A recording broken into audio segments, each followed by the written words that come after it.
regenerative practice, it's a way of being. We have to find what this place wants to be, what's the potential of this place and what's its unique gift to offer to the world.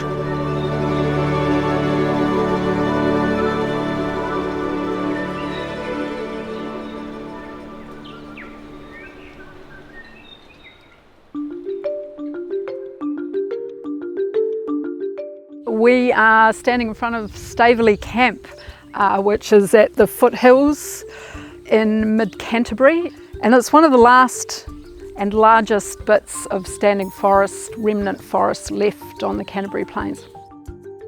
I'm Jen Despar, and I'm caretaker at Staveley Camp. This is 9.69 hectares. It's big when you're the one weeding it, but it's actually a wee postage stamp considering what's left now. This is the start of my little nursery.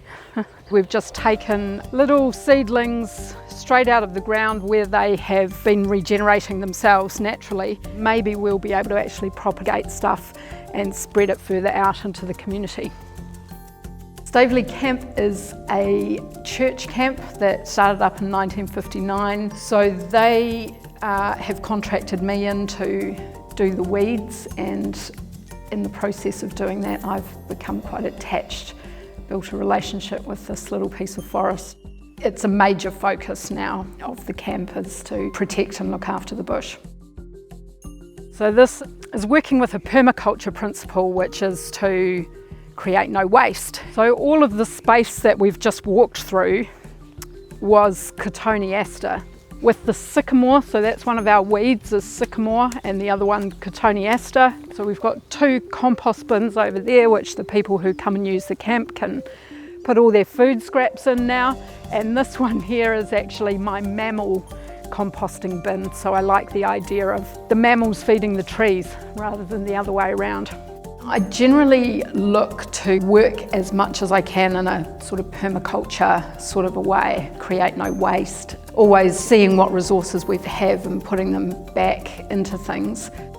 But the regenerative thinking goes even further than just using specific practices. And regenerative is a bit of a buzzword at the moment. I rather like it because it's got Jen in the middle of it. But the thinking is around building the capacity of the interrelationships between things so that both things are healed and brought into their highest performing capacity. For me personally, when I came to the forest, I wasn't in the best state, and this forest has been really regenerative to me, and my relationship with the forest has helped to regenerate the forest. So just to show that those two things are interactive, and they also have ripple effects because everybody that comes to use the camp also gets this regenerative feeling back from recognising that the forest is being looked after, and so it feeds them.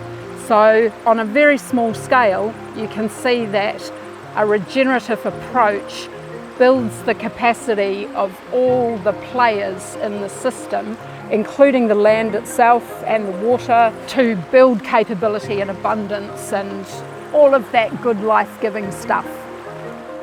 The water issues in Canterbury are really what is the major thing at the moment, and I have found myself sort of unexpectedly deep in that issue, and so this is where I kind of take a lot of strength from. Working in the forest, there's all these tensions, and I mean that helps me to understand all of the tensions that are being faced in this area by farmers. You know, I can't keep the pathway to the river tidy unless I use poisons. It's not what I want to do in perpetuity, but in order to do what I need to do, you have to use some of the tools in, different ways. It's all very easy to say, let's be organic, for example, but actually it's not that easy necessarily to do it that way, we have to be communicating. Tonight we have some very experienced people who are going to give us their perspective of what is happening with nitrates in the Canterbury region and across New Zealand. The first speaker is Jen Despard from the Environmental, Climate and Local Democracy sector. Her topic is the Zone Committee and bridging. I'm very grateful to be here, to be a New Zealander, to be involved in this difficult conversation, and to be living in a time that has the potential for an incredible shift in human consciousness.